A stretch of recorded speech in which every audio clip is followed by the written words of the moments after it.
Greetings everyone. We will continue our discussion on object-oriented programming through C++. In the previous sessions, we have looked about what is a constructor, destructor and other important topics. In this session, we will be going for the remaining topics of your second part of your particular object-oriented programming through C++. Okay, so in this session, we will be continuing about what are anonymous objects and also what are the applications of your constructors and destructors. So first we will be looking at what are anonymous objects. In the previous session I told you what are anonymous variables and how they will be created and what is its use during the program execution. So in this session we will be looking at the anonymous object, how they will be used in your program and where it will be helpful for you. And we will be looking at later about the applications of your constructors and destructors. Okay. So first, what are anonymous objects? So as I told you, we will be having anonymous variables which will be created during the function calls. So whenever your function definition is written, if you have remembered in a function definition,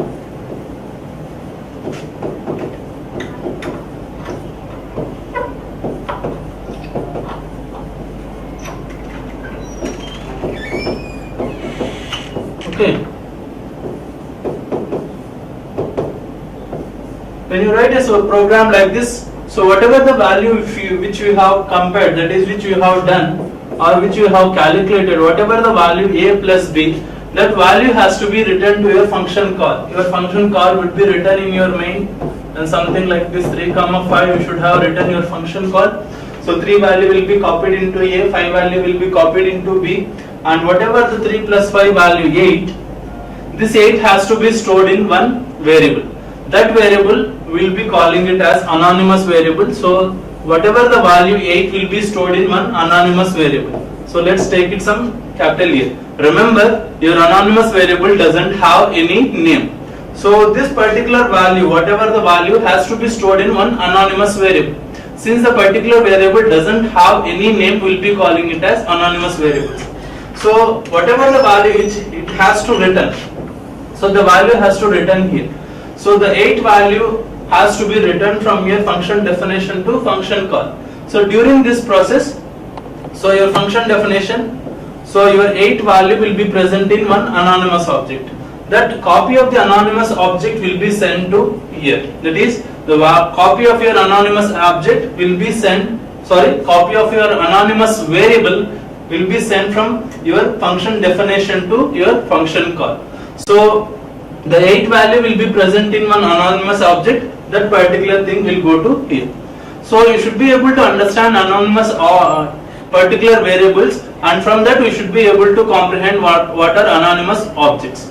So if you see, anonymous variables will be created during function calls like this and during the execution of your function definition, where your intermediate value will be stored in one anonymous variable. So in the similar sense, we will be using this particular anonymous objects. So it is also possible to construct anonymous objects of your own class type. Here you have created anonymous variables of either integer or floating point value. Okay, these are general types. Okay, or your fundamental data types. But you can create your anonymous objects which are of class type. Okay, so how you can create them, how they will be present in the program, we will be seeing one by one. This is done by creating objects like normal but omitting the variable name. So while creating your particular thing, instead of writing your particular object name, we will be omitting that particular object name. Okay, when you omit your object name, by default the compiler will take it as an anonymous object. So for an example, in the previous session I told you, so this is a sense is your class name. So you are creating one object csense, and you are passing 5 value for its constructor. Okay, you are passing 5 value for its constructor. So I think you know the parameterized constructor. So this is a parameterized constructor call where you are creating one object csense for your class and you are passing the value 5. So this is a general normal object creation. So if you omit this particular thing, that object name, if you omit and if you write something like this, sense of 7, in this time what will happen is this will create one anonymous object without any name. Remember, it doesn't have any name. It will just create one anonymous object and it will pass 7 value to its parameterized constructor. Okay, to its parameterized constructor. The same thing, whatever the first statement, it can be written like this.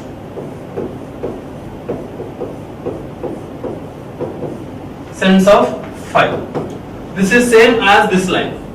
Okay, but the problem here is when you have your particular named particular variable, you can use that particular named variable in the latter part of your program.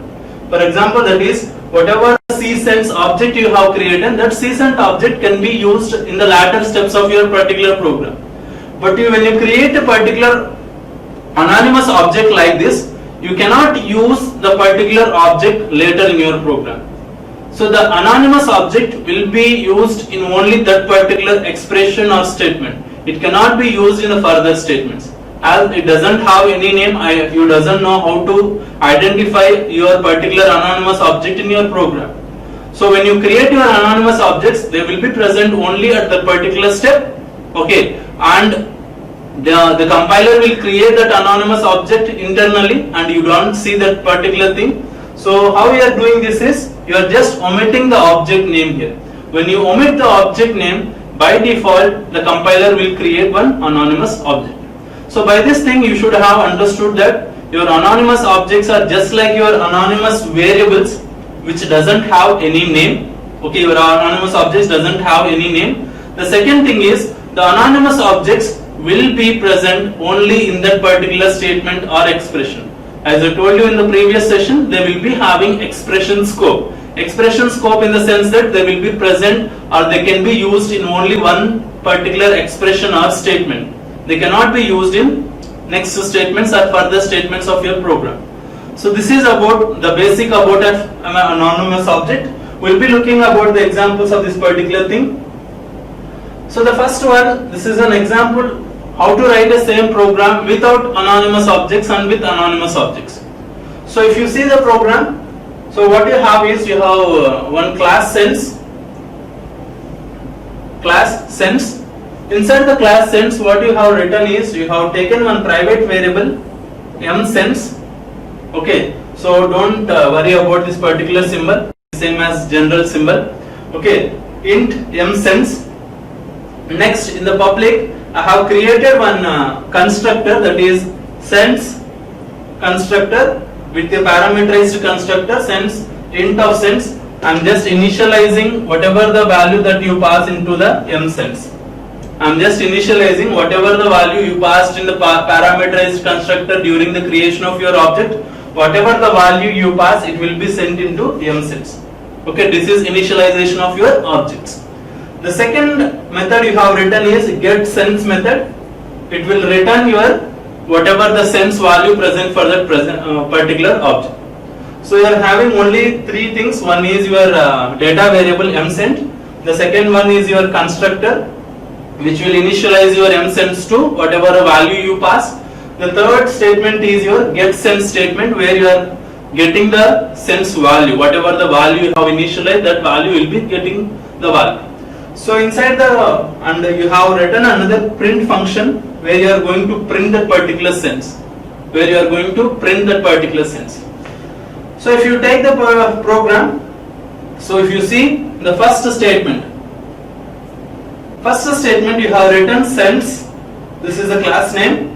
Then you have written sense, that is the object name. You can write sense1 also. You have just taken capital sense as your class name and the small sense as your object name. Okay. Next, you have passed the 6th value here. That is what will happen. It will call your parameterized constructor.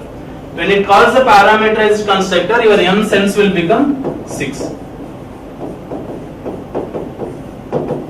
mSense will become 6. As you can understand, this is a general variable. That is, you are creating an object here.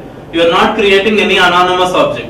You are just creating an object that is sense1 or sense, and you are passing the 6th value as parameter to your parameterized constructor. After that, you are calling the particular sense object, that is print of sense. that is whatever the sense value you are having, it will print the n sense value. Okay, so this is just another function which will call your sense object with sense object, and you are getting the particular sense value from the particular print function. As you can understand, okay, you are just creating one general object here. Using the general object, you are trying to access your sense value. Okay, remember, if you see here, you are creating a general object, that is sense. Since it is a general object, that is you are creating a general variable name with a name, so you can use that particular object in the further steps. Okay, that is the general object introduction. When you go for an anonymous object, you cannot use the particular, whatever you create the anonymous object in the further steps. That you have to understand. So this is an example without anonymous object where you are creating a general object. But when you go for an anonymous object, the same example when you are using an anonymous object.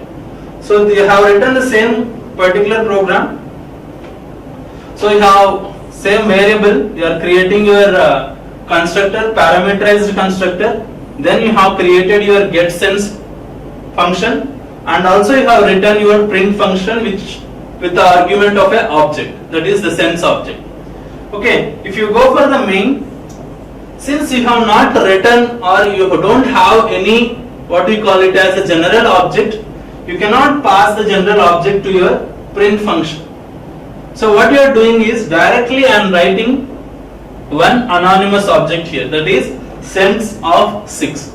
What will happen is internally the compiler will create one anonymous object and it will pass the particular 6 value to that particular constructor. So the 6 value will pass to the constructor and it will initialize n sense to 6.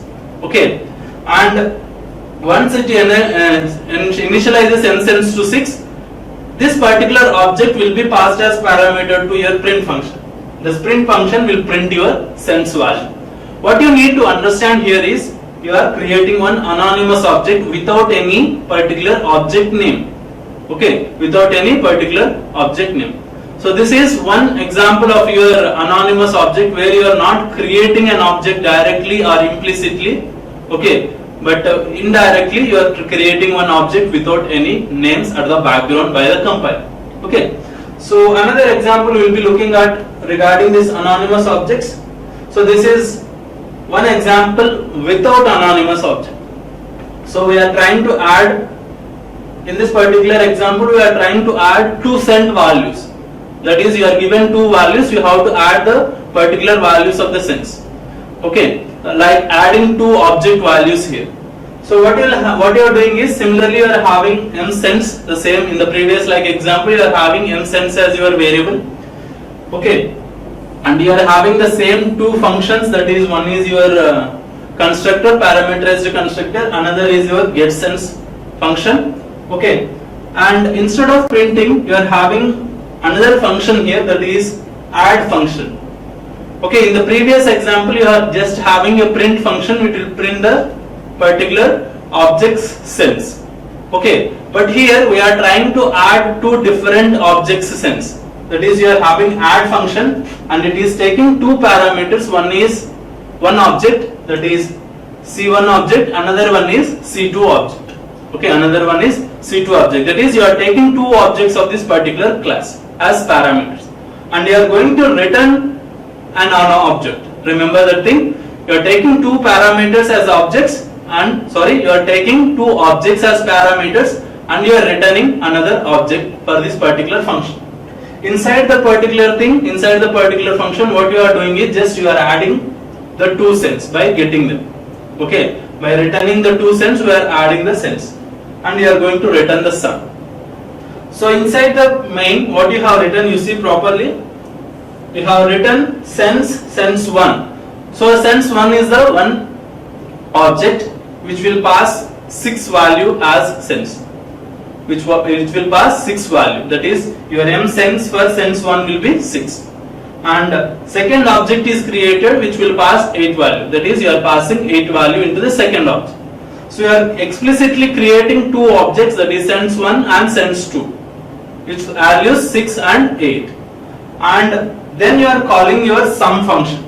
So when you call your sum function, you are creating another object sum You see properly, sense sum.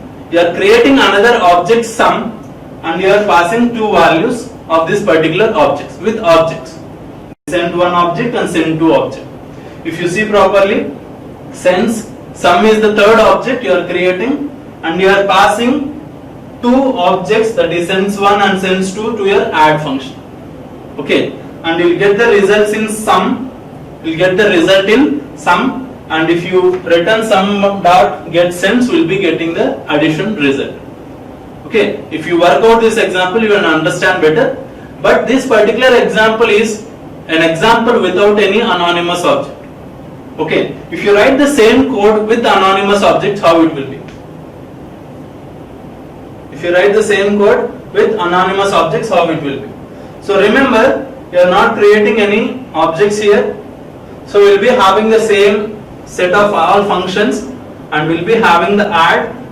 But if you see here, you are creating two objects, general objects, that is send1 and send2, but you are not creating the sum object. In the previous example where you are using the general objects, there you are creating sum object, but here you are not creating the sum object.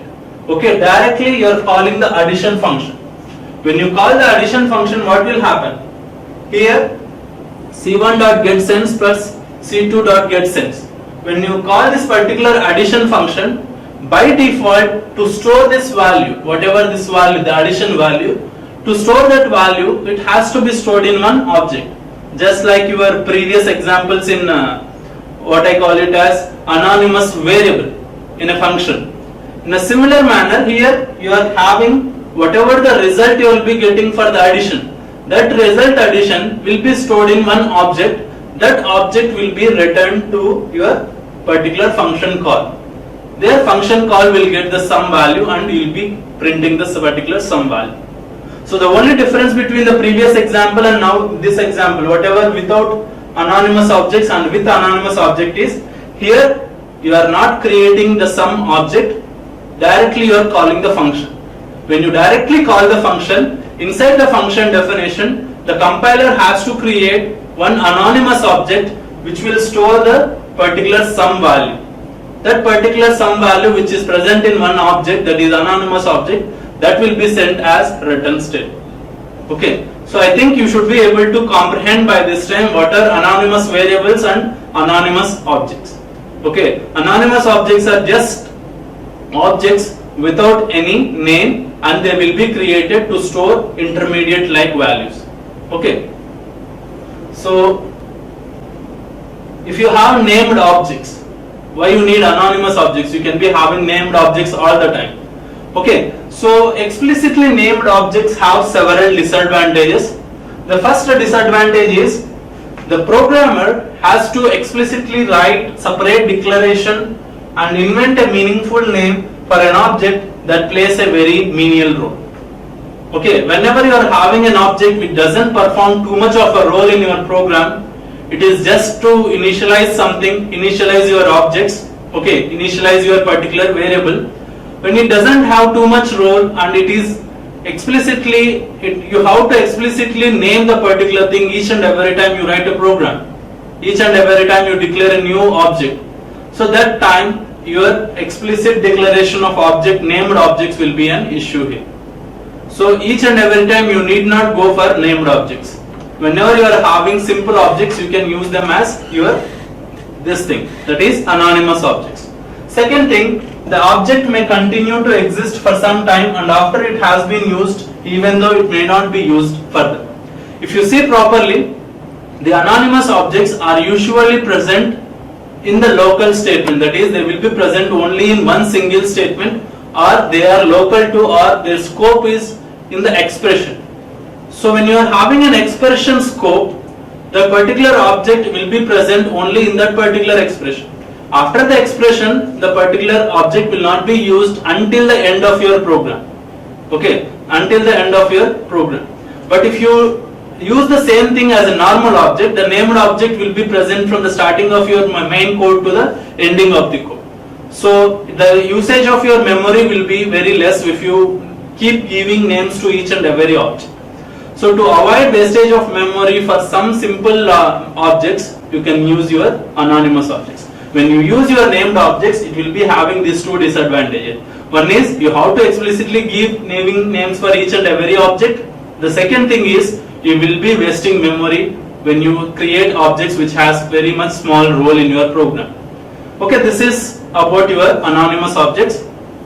The last thing you need to know is anonymous objects are more efficient and clear way to create and use an object that is intended only to be used in a single place. As I told you, your anonymous objects will be helpful wherever you are using in a single expression or a single place. At that time, your anonymous objects will be helpful. And these objects are called anonymous because they doesn't have any proper name, as I told you. So this is clarity about your anonymous objects. The last thing you need to know is what are the applications of your constructor and destructor. So by this time you should be knowing what are the applications of your constructor and destructor. The main applications is, the first application of your constructor is to initialize the members of your particular class. Okay, I think you should be knowing by this time if you have used your parameterized constructors properly. So you'll be writing something like this box class, and you'll be having some side. Okay.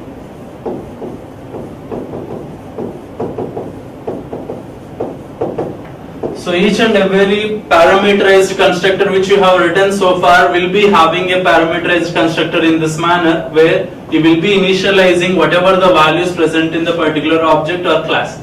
So whenever you want to initialize your data members of a class, will be using your parameterized constructors.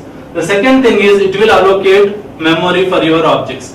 So each and every time when you declare an object, it will create, the object will call your particular constructor, the constructor will create memory for your object. So these are the main two applications of your particular constructor. Okay, and the first one is your initialization of member variables, the second one is allocation of memory to your objects. So I think you remember the example. So we'll be having constructor to initialize your values, and whenever I create an object, the object will call your constructor. The constructor will provide memory to your object, that is C. So, and the last one you need to know is the application of destructors. So if you know the application of destructor, the destructor will be performing just opposite to your constructor, where the destructor will release all the memory whatever that is assigned to your particular object. Okay, it might be files, it might be sockets, whatever may be. In any application, the destructor will release all the memory that is assigned to an object during the construction process. Okay, the destructor will help to reverse the effects of a constructor. Okay, all the things the destructor does is it will reverse the effects of your constructor. So in this session we have seen the particular two things. One is anonymous objects, which are unnamed objects which will be using in a localized manner, and we have looked about applications of constructors and destructors. In this next session we will be going for the next part of your object oriented programming through C++. Thank you.